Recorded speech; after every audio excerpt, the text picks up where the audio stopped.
देखा prepositions of time के बारे में। अब हम पढ़ेंगे प्रेपोजिशंस ऑफ प्लेस या पोजीशन के बारे में। बहुत सारी प्रेपोजिशंस होती हैं जो प्लेस या पोजीशन के अंडर आती हैं, जैसे कि at, in, between, among, on, upon, above, over, below, under.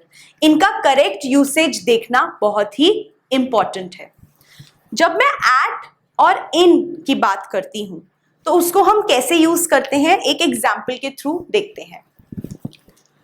I live at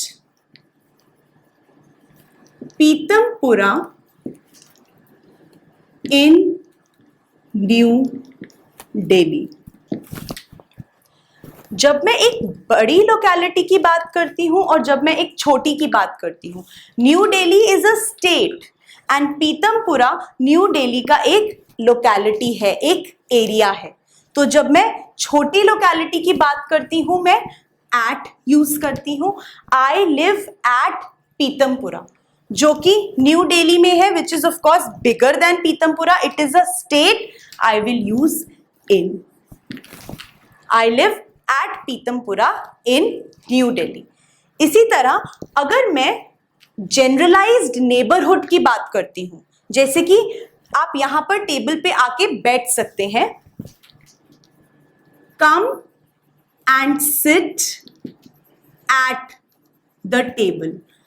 यहां पर मैंने एक जनरलाइज्ड नेबरहुड की बात करी, लेकिन अगर मैं किसी आइडिया की बात करती हूं जो किसी और चीज में कंटेन्ड है तो मैं इन यूज करूंगी। For example, the jam bottle is kept in. In idea contain होने का कन्वे कर रहा है, कहां पर, इन द फ्रिज। तो इस तरह से हम एट और इन प्रेपोजिशन का यूज करते हैं। प्रेपोजिशन ऑफ टाइम में आपने एट और इन का डिफरेंट यूसेज देखा था, at the Noon, in the afternoon, और यहां पर आपने एट और इन का यूसेज पोजीशन और प्लेस के कॉन्टेक्स्ट में देखा है। तो हमें बहुत ज्यादा ध्यान देना है कि एट और इन प्लेस और पोजीशन डिनोट कर रहा है या एट और इन टाइम डिनोट कर रहा है। Let's come to the next type, between, among. ये भी एक टाइप ऑफ प्रेपोजिशन है जो प्लेस और पोजीशन के अंडर आती है और बहुत ही इजी है। बिटवीन जब हम दो चीजों की बात करते हैं, और अमंग जब हम दो से ज्यादा चीजों की बात करते हैं, जैसे कि divide the chocolate between A and B. A and B two things, two persons, A and B के बीच में हमें चॉकलेट डिवाइड करनी है, इसीलिए हमने बिटवीन यूज करा। लेकिन अगर मुझे पूरी क्लास में चॉकलेट्स देनी है, सो व्हाट विल आई से, distribute the chocolates among all children. मैंने दो से ज्यादा की बात करी, इसीलिए मैंने प्रेपोजिशन अमंग का यूज किया। Let's see another one, on, upon. On और अपॉन का यूसेज हम एग्जाम्पल्स के थ्रू देखेंगे। The bag is kept on the table. मेरा बैग टेबल के ऊपर एट रेस्ट है, इसीलिए मैंने ऑन यूज करा। वैसे तो यहां पर हम अपॉन भी यूज कर सकते हैं, लेकिन हम यूजुअली जब कोई चीज एट रेस्ट है उसके लिए हम ऑन ही यूज करते हैं। तो हम अपॉन को कहां यूज करते हैं, हम अपॉन को स्पेसिफिकली मूवमेंट डिपिक्ट करने के लिए यूज करते हैं। यहां पर ऑन का अपॉन के साथ डिफरेंस बताना बहुत ही जरूरी है, जैसे कि the cat sprang upon the table. यहां पर कैट का मूवमेंट डिपिक्ट हुआ है, इसीलिए मैंने प्रेपोजिशन अपॉन का यूज किया है। आगे देखते हैं, अबव, ओवर। अक्सर हम कंफ्यूज होते हैं क्योंकि अबव और ओवर दोनों ही हायर का आइडिया बताते हैं, ऊपर का आइडिया बताते हैं। तो इसका डिफरेंस कहाँ लाई करता है?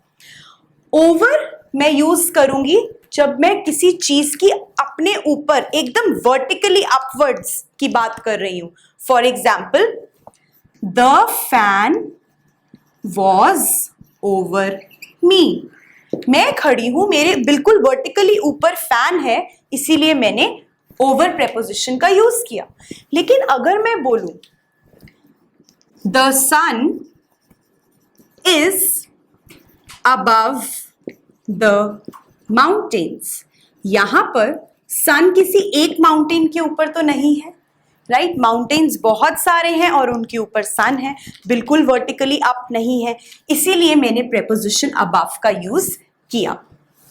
आगे देखते हैं, बिलो एंड अंडर।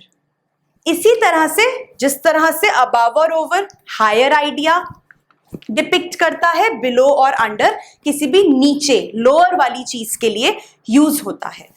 अंडर को हम बिल्कुल वर्टिकली कोई चीज नीचे है उसके लिए यूज करते हैं, जैसे कि I kept the book under the pillow. मैंने अपनी बुक को पिलो के ही नीचे रखा, वर्टिकली डाउन, इसीलिए मैंने अंडर का यूज किया। लेकिन अगर मैं बोलती हूं below, I stood below the blue sky.